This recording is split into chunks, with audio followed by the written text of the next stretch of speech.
Ya ne yapıyorsunuz? Sizleri altını satacaksanız da. Devam et. İşkence yapıyorsunuz burada. Olamaz işkence.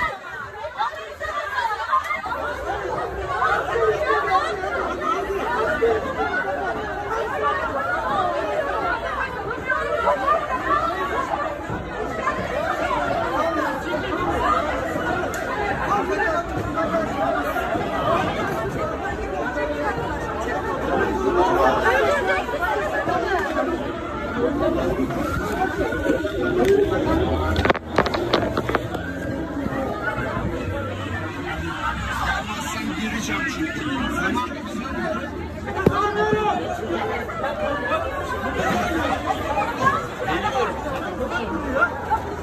Seni şikayet ediyorum.